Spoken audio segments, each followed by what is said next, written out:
Сайн бацгаана уу? Намайг Инх Билэг гэдэг. За та бүхэндээ манай хиймэл оюун ухааны гайхамшиг хамт олноос та бүхэндээ зориулаад хиймэл оюун ухааны талаар хичээл заахаар шийдээд байна.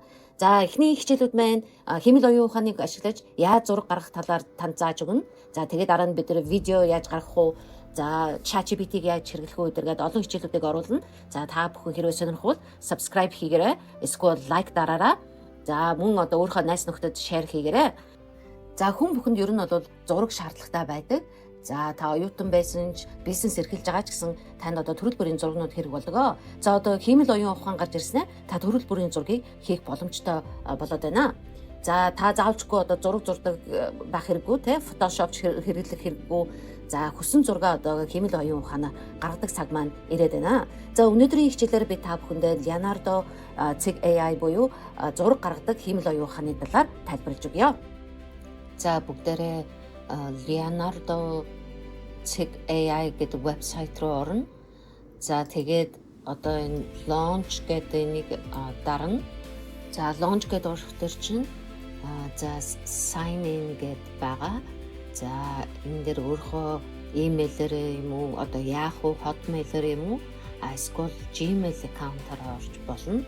За тэгээд за хэдүүлээ ингээд sign up хий. За энэ дээр ийм код имэйл рүү явуулсан гэж байна. За ингээд кодоо хийгээд орчино. За энэ дээр нь хоёулын дээр нь чек хийчих. За тэгээд гурав. За энэ хиймэл оюун ухаан маань ер нь бол өдөрт хүнд 150 кредит өгдөг байгаа. За 150 кредит маань өдрийнх гэсэн үг. За энэ дээр яг токен гэдээ ярьсан байгаа. Гэтэ энэ бол адилхан кредит гэсэн үг шүү.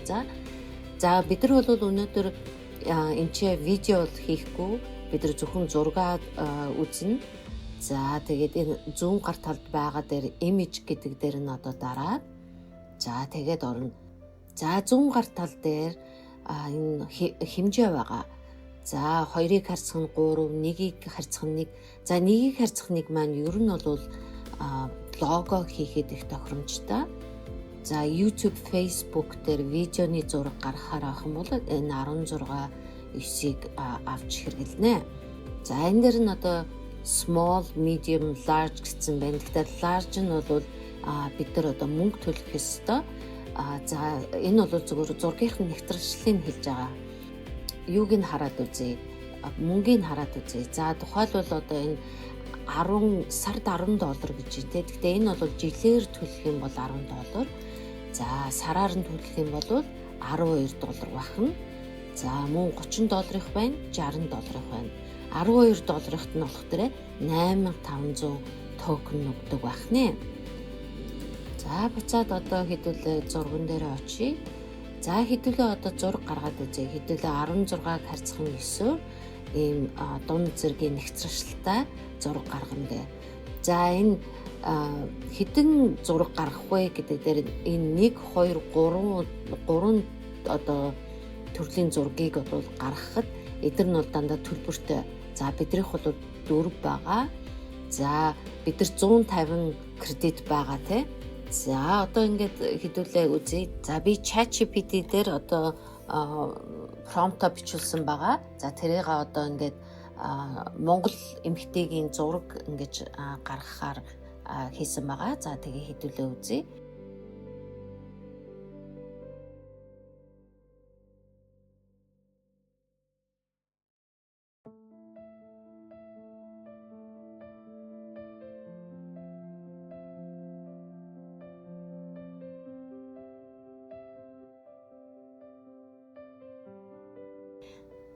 За зураг нь гараад ирлээ. За Монгол хүнтэй арай нэг жоохон төстэй юм шиг байна те. За хэрвээ энэ зургаа аавъя гэх юм бол за энэ дээр ингээд download гэд байгаа. Энэ дээр download хийгээд энийг авч болно шүү. За хэдүүлээ өөр зүйлийг үзье. За ингээд image нь болчлаа. Та нар prompt гэдэг маань хамгийн чухал. Prompt гэдэг маань өгөгдөл гэсэн үг те. Яг юу хүсэж байгаагаа энэ хиймэл оюун ухаанд хэлнэ. За хиймэл оюун ухааныхаа ихэнх зургууд бол англи хэл дээр л ойлгоно те. За хэрвээ та одоо промпто өгөхөд одоо англи хэл дээр олигтойхон шиг өгч чадахгүй байх юм бол за ChatGPT-гээс бас асуугаад монголоор бичээд англи промпт бичиж өгнө үү гэд бичээд англи промпт авч олно. За эсвэл хэдүүлээ энэ хүмүүсийн зургийг харъя. Энэ одоо хүмүүсийн хийсэн зургийг ингээд бүгдийг ингээд гаргацсан байгаа. За тухайлбал одоо хэдүүлээ энэ зурган дээр дараад үзье. Тэгэхээр та одоо энэ хүний бичсэн промпт нь энчээ байж байгаа. За тэгэхээр энэ промптыг хэрвээ одоо хуулж авъя гэх юм бол энэ дээр дараад хуулж авна гэсэн. За хэдүүлээ одоо ингээд хуулаад авчи тэ. Копидж одоо хуулж авсан зүйлээ энэ дээрээ ингээд оруулж болно. Гэхдээ та хүний имийг ингээд одоо бүтнээр нь хуулж авах хооронд энэ дээр нь өөрөө нэмээд жоохон өөрчлөөд гаргаж болно шүү. За ер нь бол одоо олон хүмүүсийн зургийг харж байгаад одоо ер нь зургааныхаа агуулгын хэмжээс одоо өгдлийг ингээд гаргаж болно шүү. Ер нь бол ихэнх хүмүүс одоо өгөгдлөө хүмүүсийн одоо зургнуудыг харж агаад өгөх ч юм уу эсвэл ChatGPT-гээр одоо нэлээд одоо дэлгэрэнгүй өгөгдлийг гаргаж агаад өөрийнхөө зургийг гаргаж авна шүү. За одоо хэдүүлээ энэ зөвхөн талыг харъя. За энэ real time canvas гэдэг байгаа энэ дээр дараараа. За ингээд орох дээр чинь энэ дээр одоо зураг зурж болно. Тэгэхээр яг энэ хэмэл оюун ухаан маань таны өөрөө чи одоо зурж байгаа зурагтай адилхан зургийг гаргаж өгнө гэсэн. За хэдүүлээ одоо нэг зураг гаргаад үзье. За яг би одоо сайн зураач биш болох дээр одоо ингээ хэдүүлээ цэцэг ингээ гаргаад үзье л да.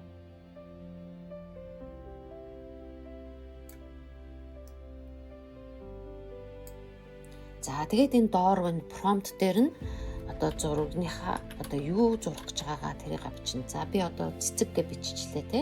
За тэнгууд ингэ цэцэг гаргаад ирж байна.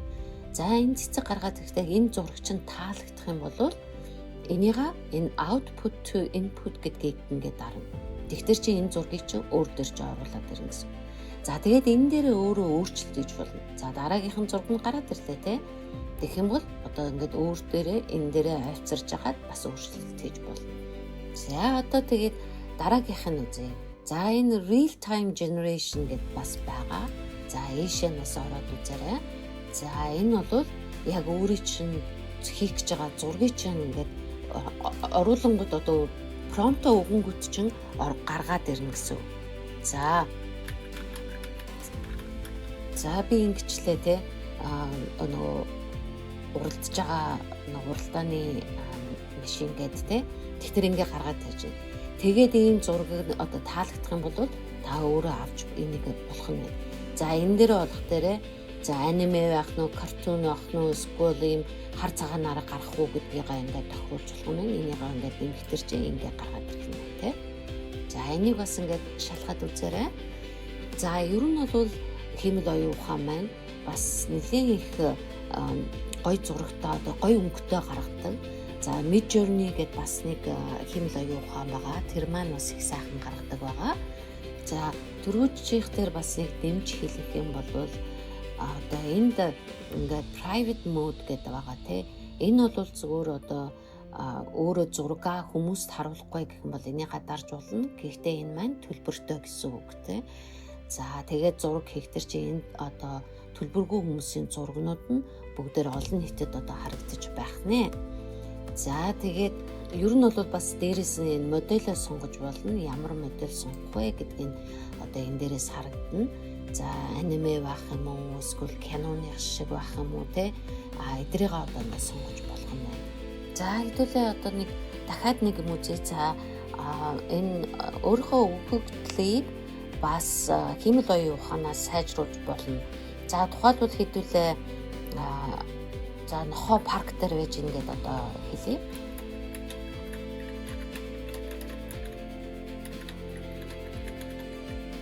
За энийгээ одоо ингээд хэмэл оюун ухаанаас сайжруулах гэх юм бол за энэ нэг improve prompt гэдэг байгаа тийм. Энийгээр ингээд improve болгож болно. За тэгэхээр ч бүр улам одоо сайжруулад ийм урт болгоод өгнө. За одоо ингээд бидний өгсөн одоо өгдлийг сайжруулад одоо ингээд гаргаад ирж байна. Тэгэхээр та заавчгүй өгдлөө одоо муухай болчлоо эсвэл ойлгохгүй байна гэх санаа зовох хэрэггүй. Энэ дээр одоо өөрийнхөө өгдлийг одоо бичээд тэгээд энэ юугаар хэмэл оюун ухаанаар сайжруулж болох нэ. За энэ дээр upscale гэдээ байгаа тий. Энэ нь бол одоо өөрийнхөө зургийн нэвтрүүлгийг дэвшлүүлнэ гэсэн. Гэхдээ энэ бол төлбөртэй байгаа.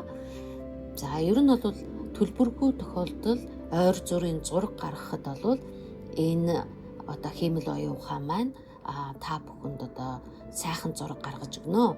За дараа нь бид дараагийн хичээлээр Midjourney-г бас заана. Гэхдээ тэр Midjourney маань төлбөртэй учраас та энэ төлбөргүй энэ Leonardo-г сайн ашиглаад сурчих юм бол дараа нь үнэхээр энэ сайн нэгтрэлтэй зураг гаргахыг гэх юм бол бас Midjourney руу орж болно. За ингээд өнөөдрийнхээ хичээлийг дуусгая. Анхаарал тавьсан баярлалаа.